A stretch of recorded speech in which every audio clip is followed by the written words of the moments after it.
Hello, and welcome to episode number 85 of the Point of Convergence podcast.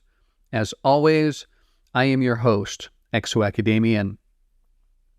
The year 2017 saw what appeared at the time to be a sea change in ufology when a key piece published in the New York Times made clear that the U.S. military had footage of aerial vehicles of unknown origin.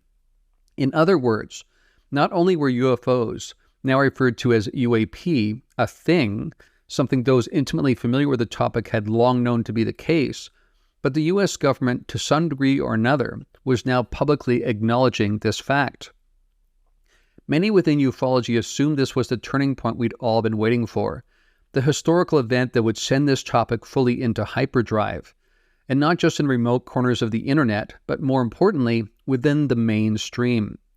In the end, that wasn't what happened. The article made waves, to be sure, dragging the topic beyond X-Files land and tantalizingly closer to mainstream acceptance. Still, what many enthusiasts and researchers were left wondering was, why weren't these revelations enough to really bring us past the threshold into widespread conventional recognition of the validity of this topic? That question has lingered largely in a static status until this past week, when a new article by the same authors has brought to light startling allegations that take this topic well beyond the matter of strange lights in the sky. According to an article by Leslie Kane and Ralph Blumenthal, a former intelligence official turned whistleblower named David Grush has alleged that elements of the U.S. military are in possession of intact and partially intact craft of non-human origin. And that is a quote. Because Grush has provided this information to Congress and the Intelligence Community Inspector General, filing a complaint alleging that he suffered illegal retaliation for his confidential disclosures, again a quote, and because officials have received these concerns as, quote, credible and urgent, unquote, once again we seem to be at the precipice of a word ufologists have been banting about for decades: disclosure, true disclosure. Not hearsay, not rumors, but true widespread acknowledgement by government officials and widespread acceptance by the populace of the world that not only are we not alone in the universe, but the various beings who represent vast, sophisticated intelligence are here, in our very midst, and in a collective shock to the system, perhaps have been all along. As things stand right now, this is a dynamic situation, evolving daily as the story makes its way across the media landscape, inevitably landing in the awareness of untold numbers of the general public and on the desks of government officials all around the world. But where do things stand, really? Is there no turning back at this point? Have we crossed the proverbial event horizon? Is the end result, while still rolling out as we speak, already a foregone conclusion? Put simply, the question is this: will these remarkable recent events finally catapult us into a new era in human civilization, where we recognize we are part of a cosmic neighborhood teeming with life forms we've as of yet been largely unaware of? And if so, what comes next? How will we be changed by these revelations? These are the very pressing and profound questions we'll seek to find some clarity around on this, the 85th episode of the Point of Convergence podcast.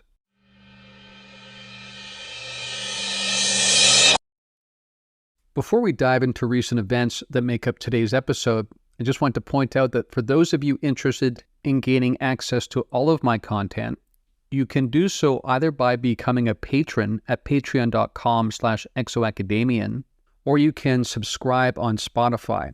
Both of those options will give you access to all content I create. That includes, of course, not only Point of Convergence and Liminal Frames, but also OTC Squared, which stands for Off the Cuff and On the Cusp, a podcast I record every month or so, as well as feature series that I create. Recently, I've done one on the raw material, and there's 2 episodes of that with more to come. So all of that is available to you if you become a Patreon patron or you subscribe on Spotify. All right, with that out of the way, let's dive into today's material.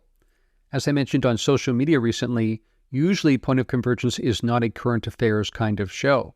But of course, we are not living in ordinary times. These are remarkable times to be living through, and how privileged are we to be living through them?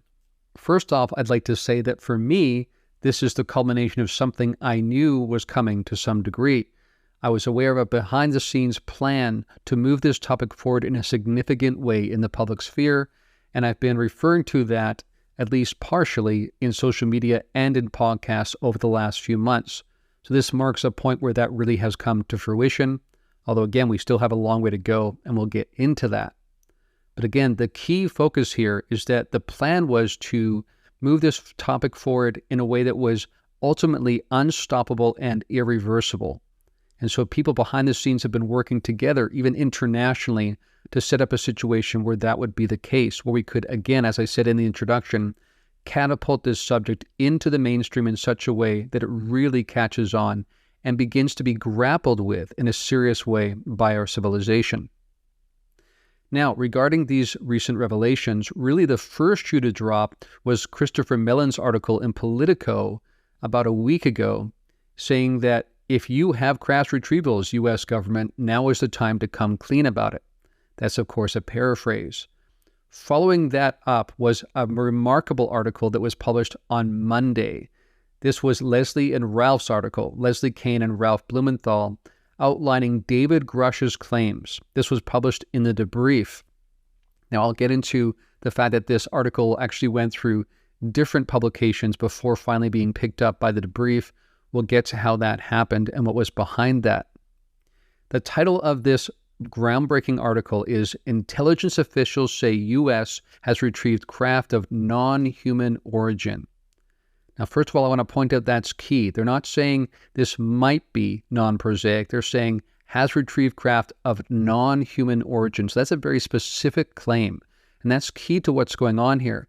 For so long over the last few years, we've been dealing with naysayers who say this could just be next generation tech from China or Russia or what have you. One thing this article makes clear, based on what Grush has been privy to, is that a scientific objective analysis on the inside has determined that these craft are non-human in origin and fully non-prosaic. I want to read from the article now. Quote, a former intelligence official turned whistleblower has given Congress and the intelligence community Inspector General extensive classified information about deeply covert programs that he says possess retrieved, intact, and partially intact craft of non-human origin. The information, he says, has been illegally withheld from Congress, and he filed a complaint alleging that he suffered illegal retaliation of his confidential disclosures reported here for the first time. Other intelligence officials, both active and retired, with knowledge of these programs through their work in various agencies, have independently provided similar, corroborating information both on and off the record. The whistleblower, David Charles Grush, 36, a decorated former combat officer in Afghanistan, is a veteran of the National Geospatial Intelligence Agency, NGA, and the National Reconnaissance Office, NRO. He served as the Reconnaissance Office's representative to the Unidentified Aerial Phenomena Task Force from 2019 to 2021. From late 2021 to July 2022, he was the NGA's co-lead for UAP analysis and its representative to the task force, unquote. And I just want to quote a couple other additional paragraphs. Quote, Grush said the recoveries of partial fragments through and up to intact vehicles have been made for decades through the present day by the government, its allies, and defense contractors. Analysis has determined that the objects retrieved are of exotic origin, non-human intelligence, whether extraterrestrial or unknown origin, based on the vehicle morphologies and material science testing and the possession of unique atomic arrangements and radiological signatures, he said. In filing his complaint, Grush is represented by a lawyer who served as the original Intelligence Community Inspector General, ICIG. We are not talking about prosaic origins or identities, Grush said, referencing information he provided Congress and the current ICIG. The material includes intact and partially intact vehicles, unquote. Now, again, I just want to point out here how groundbreaking this is, what is being claimed here. These allegations are startling. because not just is he pointing to there being craft that seem to be sophisticated, but he speaks to the specific analysis done on these craft. And again, quoting this one section, quote, analysis has determined that the objects retrieved are of exotic origin, non-human intelligence, whether extraterrestrial or unknown origin. Leaves that open. That's very important there. And then again, quote, based on the vehicle morphologies and material science testing and the possession of unique atomic arrangements and radiological signatures, he said, unquote. So again, we're talking about atomic kind of analysis of the material, of the metamaterial of these recovered craft. And they clearly point to this not being of human design, period. They're not going to say something as specific as that unless that really was determined. So this is groundbreaking in itself. It takes us beyond conjecture about this perhaps being next generation technology by China and Russia. And I've noticed that already, that in some of the discussion you're seeing online and in media in our culture at large, you're seeing less and less of that. Could this be China? Could this be Russia? Which is what we've heard many, many times in talking about the videos that came out in 2017 and whatnot, and other exotic objects that are observed in the sky. Because we're speaking here to a very specific and long-running reverse engineering program of craft of exotic origin, we can speak more specifically now to what these actually are, what they really consist of, and what this points to. And those details specifically are what is so groundbreaking about this article. Now, in a moment, I want to do a step-by-step re-representation of the timeline we've been in since this article came out. How have things moved forward in our collective culture? We'll get to that. But first, I want to just point out a couple additional things here. One, Leslie Kean, in discussions and interviews since the article came out, when confronted by skeptics who argue there's no way a program of this size could be kept secret so well for so long, Kean points out that the security cost for this program was more expensive than the program itself. Let's make that clear again. The cost for security alone was more expensive than the actual money that went into funding the program itself, the research, the re-engineering program itself. That says something to how top secret this was, above top secret of almost anything else, any other program. We've long heard hints of this, but this speaks to this directly, how carefully guarded this was. And of course, we know many nefarious things happened by official sources trying to keep this secret for so long. Not just discrediting people who had evidence, but also character assassination, sometimes even worse, even mortal danger for people who dared to speak about these things. This is what is part of the history. And as Ross Coulthard has pointed out on recent podcasts on Need to Know with Bryce Zabel, he believes this points to clear criminal behavior in the past, criminal behavior that should come to light in light of further investigations into this program because of the revelations that Grush has brought forward. I also want to point out that Grush makes the point that we've had a bit of a zero-sum game here internationally, that a new kind of Cold War has arisen around these materials because, let's make this clear, it's not just the United States that's recovered these materials. Again, want to point to that we recovered not only crash material, debris and whatnot, but basically fully intact craft as well, which of course gives you a much better chance to try to reverse engineer it. We are not the only ones that have recovered these kinds of vehicles, this kind of material. It's happened around the world and continues to happen. Now, of course, one of the first things you'll hear from the naysayers in the mainstream is, why would spacecraft come all the way here from Zeta Reticuli or something like that, only to crash in the Earth's atmosphere? It sounds ridiculous. And so they're going to reject that. They're going to say there's no way these could be spacecraft. It doesn't add up. Those of us intimately familiar with this topic know there are some peculiarities like that. The public is now, for the first time, going to be going through the many-step process of trying to make sense of this peculiar and enigmatic topic the same way we within ufology have been doing over multiple years. And I'm going to speak more on that later on because it says something about where we really are in terms of this becoming metabolized into our collective civilization and where we go from here. So again, Very interesting. Not only has there been recovered vehicles by the U.S., but other nations as well.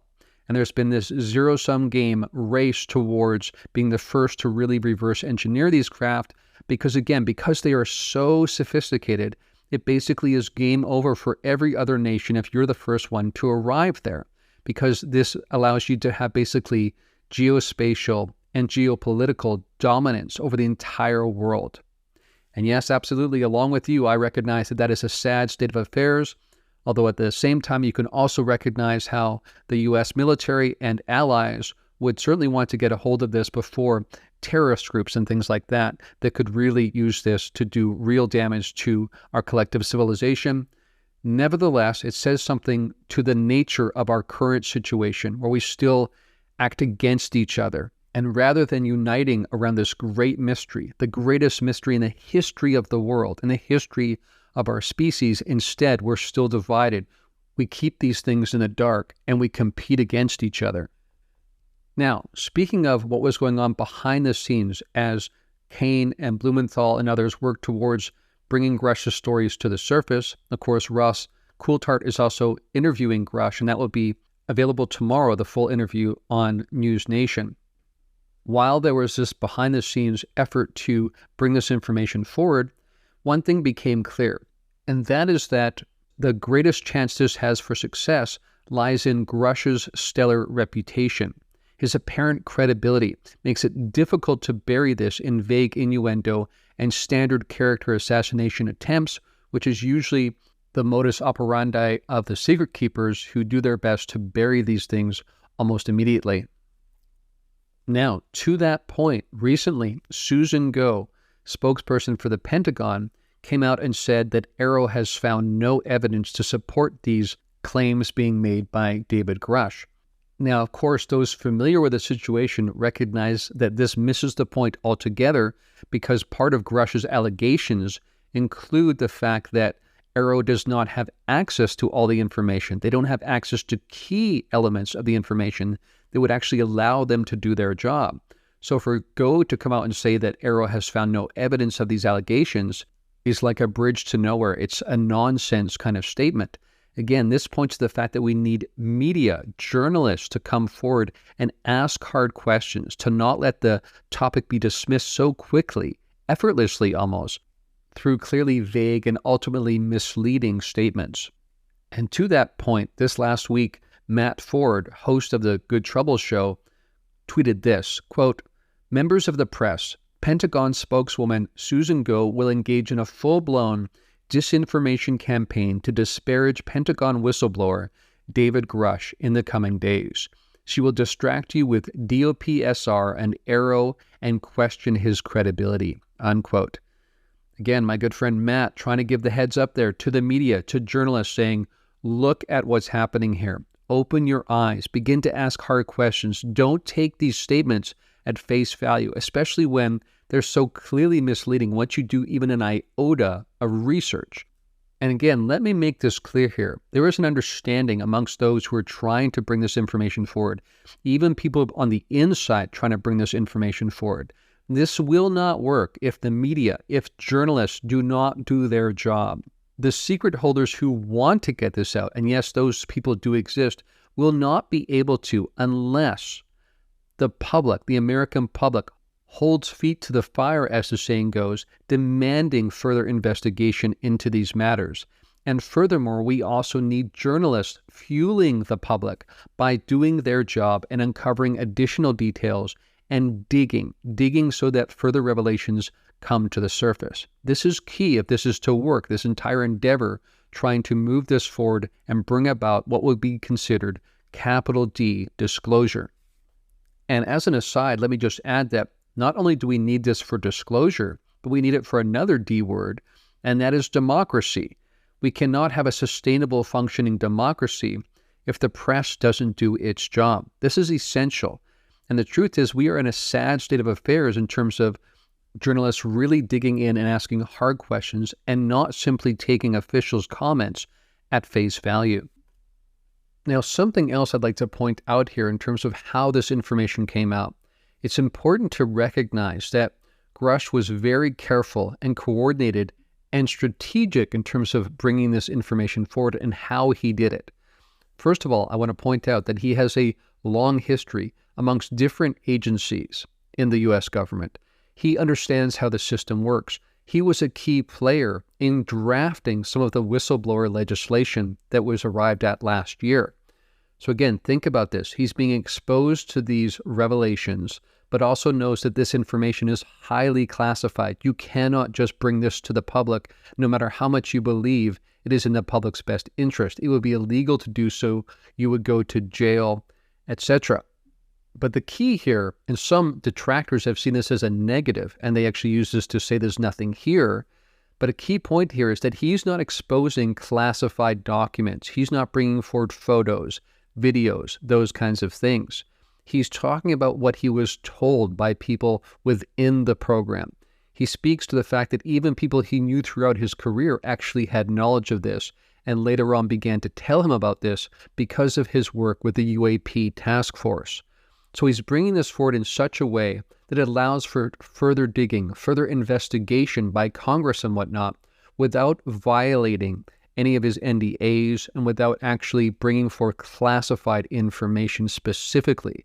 But by doing this, it now allows other elements of government to do their job, we would hope, and dig further, begin to craft additional legislation if necessary to finally uproot and uncover the depth and full extent of these secrets.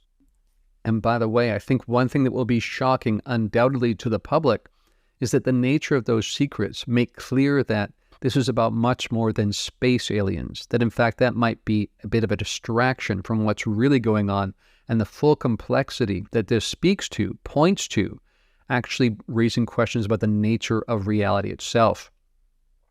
Now, we'll get to some of that later. Now, I want to go through a series of tweets that I made through the week as the information continued to roll out and as this gathered more traction in the mainstream. Now, one thing we should point out here, of course, is that there's one group of people that were largely left out of this conversation, and that is experiencers. And this often happens in these kinds of conversations at the public level anyway. We know that AARO is very specifically not including experiencer testimony in their investigations. But we should take the opportunity to think about what experiencers are saying. How are the people who've been contacted by these various beings thinking about these matters? What kind of messages have been shared? Well, we know that historically one clear message has been shared over and over again. It speaks to a coming cataclysm, a kind of apocalypse, if you will, because of the trajectory our civilization is on. I would suggest to you that these things are all connected. This is something I tweeted in this past week after these revelations came out. I said, quote, "In the midst of today's monumental disclosure news, I'll add one tidbit you perhaps haven't heard elsewhere. There has been a distinct uptick in messages provided by a contingent of the others, a contingent that sees what's coming. I would suggest to you that it's all connected," unquote. And then someone actually asked after I tweeted that, "Can you share the nature of the messages?" To which I replied, quote, "Generally speaking, the current trajectory of our civilization is not sustainable. We need a massive change in course. We need to transcend base capitalism and a commodity-focused view of the planet. Biosphere collapse awaits us, which they will inherit if we fail to change," unquote. And by the way, I'm also aware of messages to do with the craft that have been recovered and a potential threat they pose when used by us, when re-engineered by us, when we don't fully understand what we're dealing with. I'll get to that a little bit later in the episode. But I just want to point out again that we're kind of in a perfect storm in some ways, in the sense that not only are we receiving messages from these others speaking to our current trajectory not being sustainable, and that they actually have knowledge of. They're not just guessing. They're not just saying things don't look good from the way we see it, like you see it, from one point in linear time. They're saying they have awareness of the future. The way that they navigate space-time is different than us, much more sophisticated.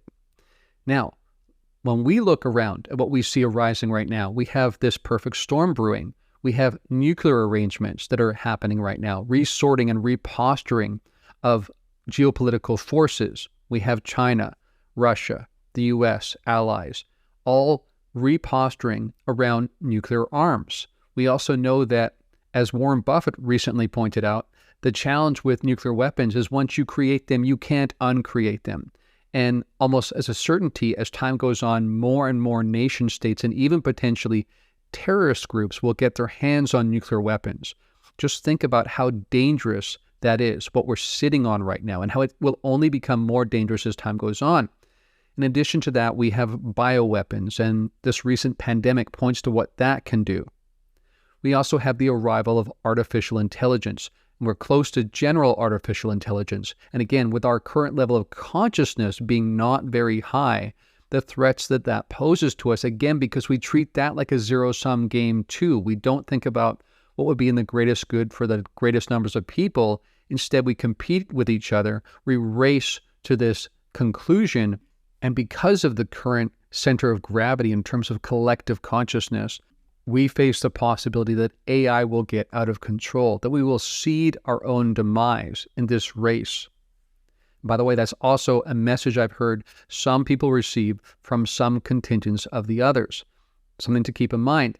And again, I just want to add in this one last piece, that the retrieval and attempted reverse engineering of these craft themselves also poses a kind of threat.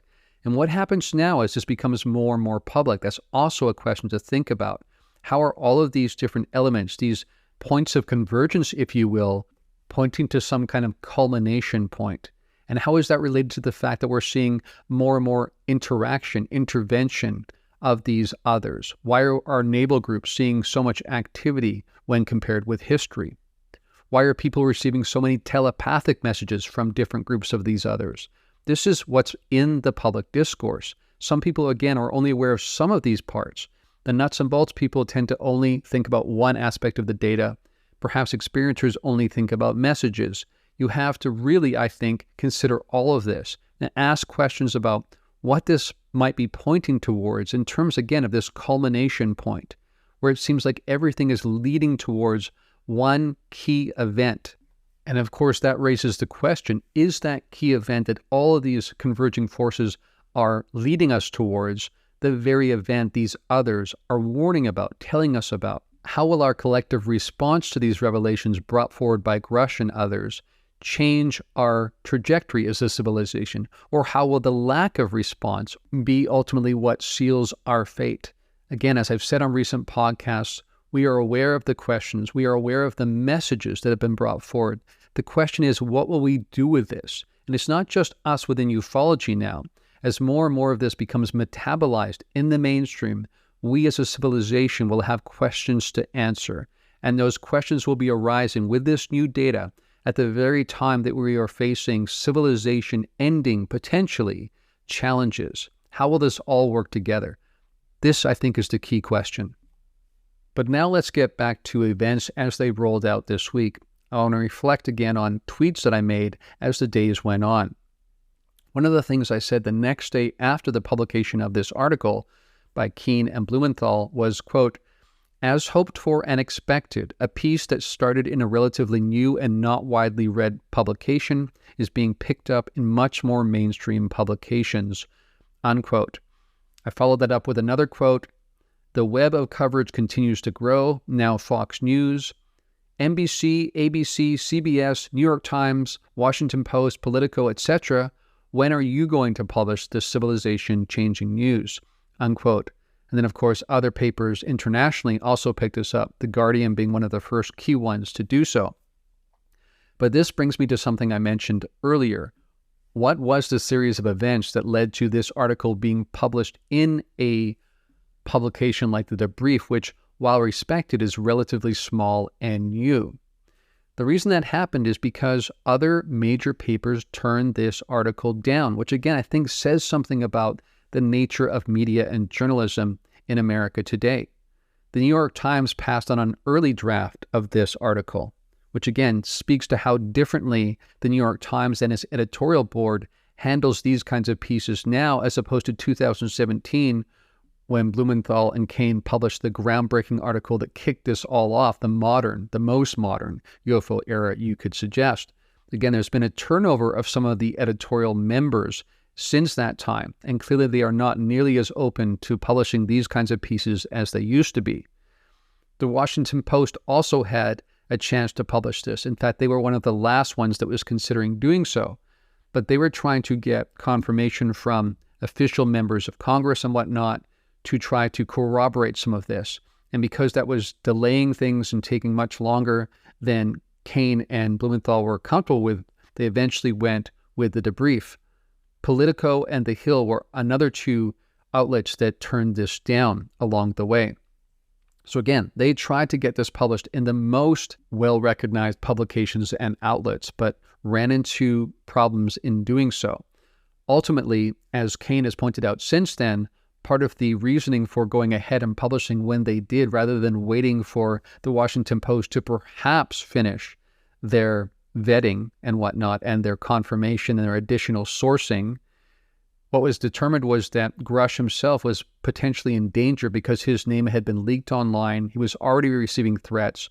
Again, whistleblowers are taking a huge risk, even one as calculating and as intelligent as Grush. He recognizes he was in danger, not just politically, not just professionally, but also in terms of danger to his very life. We know what secret keepers have done historically, allegedly, including ending people's lives who tried to bring this information forward. Certainly, he could have been in danger, and Kane and Blumenthal didn't want to take that risk. So that's why they decided to go ahead with the debrief when they did. Now, earlier on, I pointed out that one of the reasons Grush came forward is because he recognized that Arrow, the body that was created to try to look into this, didn't really have sufficient access to actually do their job. But there's something more than that that kind of comes up here that we should consider, and it's quite troubling, really. And it has to do with the fact that not only perhaps does Arrow not have sufficient access to the kinds of information that would allow them to answer the questions they're supposed to be investigating, but in addition, is it possible that Arrow has been set up with the intention to never come to the real truth here? Again, we have people like Moultrie who've appointed Kirkpatrick, and we have previous whistleblowers like Luis Elizondo who resigned in protest from his position because he recognized there wasn't really this commitment to truth and bringing this to the public. Elizondo has said that Moultrie was one of the people that was actually a roadblock in the process historically. That was his experience. So again, we have to ask questions when he's in charge in putting Kirkpatrick in his position. And even then, there's been questions raised around whether Kirkpatrick even has the kind of clearances that would allow him to really get to the relevant information. And then furthermore, we have news recently that Arrow also paid for perception management, quote unquote, to an outside private company. Now, this raises questions to which I asked on social media, quote, why is Arrow, which is supposed to be about impartial, objective, methodical, science-based investigation with a supposed commitment to public transparency, spending millions for perception management, unquote. Now, again, there are some who would say this just goes with the territory. Whenever you have an agency like this who's investigating these kinds of things, perception management is just part of the task. Otherwise, you will have chaos. But in light of some of these other revelations and these other questions that are at least being posed and the history that we're aware of here, at the very least, begs certain questions. Now, since the original article came out last Monday, you may have noticed that Leslie Kean, in various interviews, has sort of distanced herself from these questions or these concerns or these statements made about bodies recovered. And in clips from the interview with Ross Coulthart, it's clear that Grush makes clear that yes, indeed, recovered bodies of non-human origin have been part of this enterprise. He points out that when you recovered crashed vehicles, you quite often recover dead pilots. That's basically the claim here.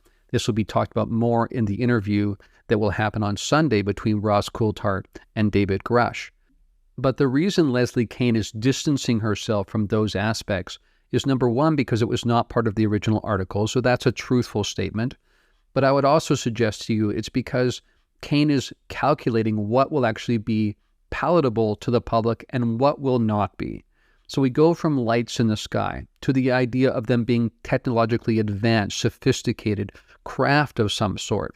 And then once we get past the idea that perhaps it's the Chinese or the Russians who just leapfrogged us in terms of technological advancement, we get to the possibility that these are not conventionally human whatsoever, which of course gets us to the doorway of the question around, okay, if these are not of human origin, then who exactly is operating these vehicles?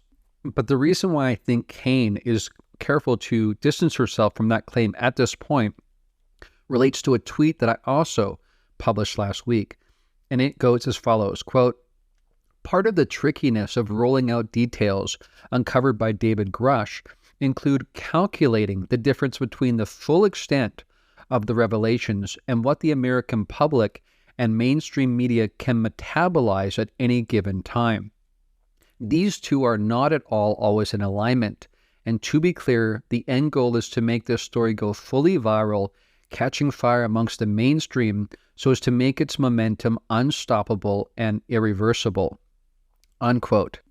Now, following this initial tweet, someone responded to me saying, "Sometimes the responsibility to the truth is more important than predicting the effect it will have on others."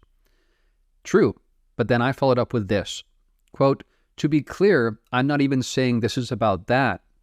I'm saying the story can die prematurely if it isn't digestible to various gatekeepers along the way.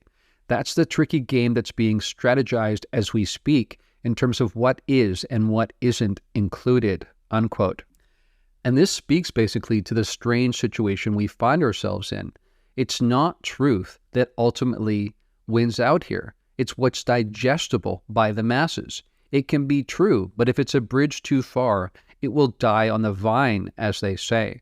So there's a calculation being made here by the people trying to bring this information forward that it's done in such a way that it grounds itself, it's metabolized by the public, by the mainstream, to enough of a degree that further revelations can take it further. But there's this recognition that it has to be done in a certain way for this really to have the reach and the impact that it potentially has.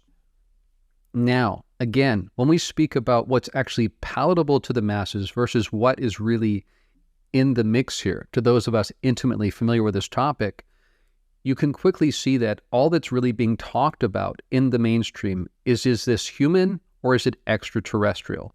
Now, interestingly, Grush has actually brought forth other possibilities. He didn't just leave it to those two. He said it could be something else. He pointed to his background as a physicist and the possibility of other dimensions. So he's speaking there to the interdimensional kind of possibility as well. But this again speaks to where we're at in the public conversation. I just want to remind us all that some of the things that took us years to come to, some of the notions that we came to only by a step-by-step process, that process is just beginning. In fact, we're not even clear yet that it's been fully metabolized to the point where this will be a thing. This will be an aspect of public knowledge moving forward that's been clearly acknowledged and is being acted upon in terms of further investigation and further contemplation of the implications. But this speaks to another tweet that I made this week as these things continued to roll out and as more and more networks and papers around the world began to pick up on the story. I said, quote, "When it comes to the metabolizing of these revelations by the mainstream, one of, if not the most challenging aspects will be that, as Vallée and Hynek determined decades ago, the ETH, that is the extraterrestrial hypothesis, is likely far too simple an explanation for the complexity of the data at hand," unquote. Now, I'd like to comment here that some people followed up this tweet by saying things like, yes, indeed, the extraterrestrial hypothesis might only account for one aspect of the phenomenon. There may be other origin sources in the mix as well. And that's certainly true. But I'd also like to point out what I think Vallée and Hynek were really getting at here. It's not just that it's incomplete in terms of there could be other origin sources as well, but they were actually pointing to the fact that our understanding of space-time is so insufficient, perhaps even woefully misguided, to the point where these are not really space aliens at all, or if they are, that's only one small aspect of it, based on a notion of space-time as a foundational model of reality that is frankly just basically barking up the wrong tree. Again, we have physicists these days like Nima Arkani Hamed saying this is what we already know. Space-time is not foundational. There are deeper structures. The math is already telling us this. So again, we have alignment here between modern physics and scientific revelations and what we see evidenced in this historical data. But again, this is something that the public is just beginning to reckon with. And the point is, if we try to push too much too soon, it may die on the vine before it's really grounded into our society in such a way that we can be sure of further investigation. Now, speaking to this notion of other hypotheses that perhaps are more apt than the extraterrestrial hypothesis, one, of course, involves Michael Masters' notion of them being extraterrestrials, that is, beings that are from the future as we understand it, and not only beings from the future, but beings who are our direct descendants. Now, again, this is key here, and this relates to something I said earlier. First of all, I want to point out that this has been rumored for some time, this DNA link, even the possibility, as I've said on recent podcasts, that the bodies recovered at Roswell and other places were shockingly found to have some sort of genetic connection to us. That raises additional questions around what is the nature of that connection. But let's take for a second the notion that they can move through time and they are somehow related to us, and perhaps even somehow connected to the Earth directly in terms of their ancestry and their ultimate origin, even if in the future, in their further sophistication, they've explored the cosmos. But are they really extraterrestrial in that sense? Is that the best way to describe them? Probably not. Nevertheless, this raises other interesting questions and possibilities, even when we think about historically controversial notions like MILABs, that is, military alien involvement. Now, part of the challenge here is that it's very difficult to find evidence of this kind of cooperation between U.S. military, for instance, and alien groups. Some would argue that there isn't enough evidence to substantiate people's claims of coming into contact with these kinds of arrangements where they see both what seem to be Earth humans as well as aliens. But again, if we bring time into the mix, and if the human genome changes over time, is played with, spliced with other different kinds of beings, perhaps even from the Earth, again, we think about the mantids and the greys and these kind of insectoid forms that also we see present on the Earth, then perhaps the timepiece begins to make sense of a lot of this. And of course, this is what I've been talking a lot about recently. I don't want to leap to the conclusion. I don't want to land at the conclusion that these are us from the future, full stop. But I think there is evidence that they're somehow connected to us, which raises questions about their origin and their connection to Earth. And it also, I think, speaks to how we don't really understand space-time. We already know this, but again, what we see with them is an ability to move through time, seemingly effortlessly. I also want to point out, earlier we talked about experiencers. Experiencers are very often told that they are us and we are them. These are direct quotes, basically. And they also mention being so far from the future that we wouldn't even really understand it. And when you think about that, you also recognize that as time goes on and we understand more and more of reality, our models of reality evolve and sometimes completely reinvent themselves with new data, then it's not surprising that their understanding would be so far above ours, even if they were ultimately connected to us and perhaps our descendants, that it would be something that we couldn't really grapple with and fully understand yet because we're just working at such a primitive understanding compared to where they are. And of course, perhaps more importantly, when they are relative to us. Now, speaking of when they are relative to us and how they got here, I just want to raise something else that is potentially concerning, something else that relates to messages some experiencers have received from a contingent of these others. And it has to do with these vehicles, the nature of these vehicles, and what they're capable of doing. Again, according to what we just discussed, with them being extraterrestrials potentially. There's the issue, of course, of them traveling through time, that these are time travel vehicles, not just vehicles that allow us to move through space. And so part of the messaging has revolved around the fact that these are very dangerous vehicles when you don't know what you're doing. That both the past, present, and future, as we perceive and understand them and experience them, can be directly impacted if these vehicles are used incorrectly. And again, I want to remind you of the fact that as different nation states rush to understand these things first, how careful are we being? And what might we be creating in terms of a consequence and implication that could affect all of us in that race for technological advancement, still based around a zero-sum game of nation-states competing with each other? Now, as we draw to a close for this week's episode, I'd like to point out a few things that I think we should be aware of. One has to do with us becoming accustomed to the kinds of conversations that are had in the public that will feel painfully slow and first level to those of us intimately familiar with this topic.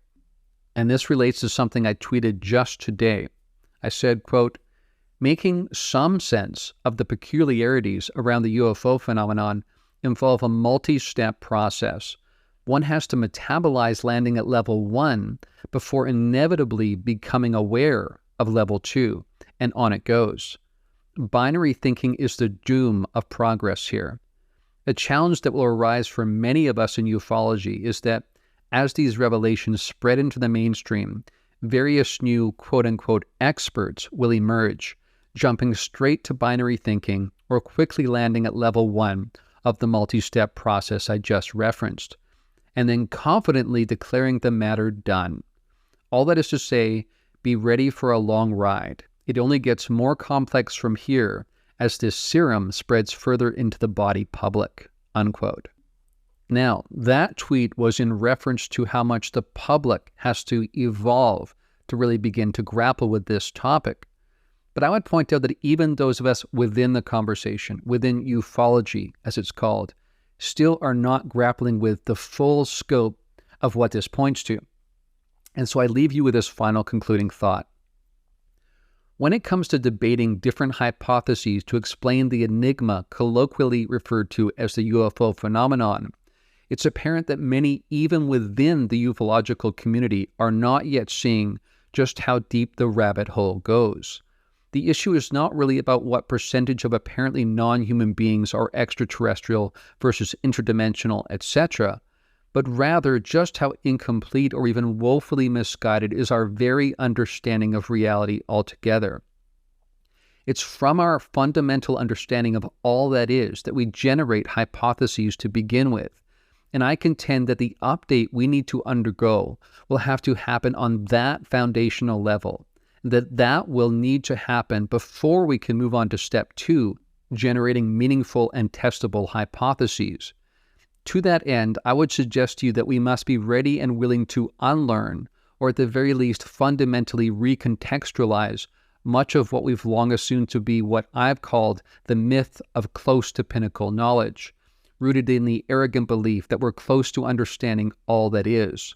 Long before we can really arrive at anything close to what one might consider sufficient understanding from which to make sense of the dizzying array of complexity the UFO phenomenon and general paranormality presents to us. Without doubt, we are in a new era, and what a time to be alive. But let's not make the mistake so many of our ancestors have made, assuming that this new dawn represents the summit of understanding. What it represents is a new plateau with exciting virgin terrain to be explored and mapped.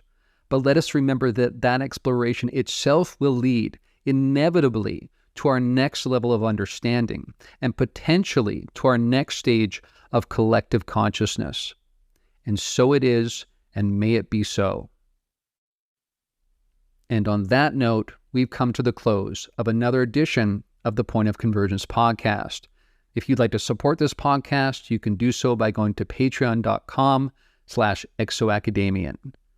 But until next time, friends, from deep within the Blue Ridge Mountains of North Carolina, this is ExoAcademian signing out.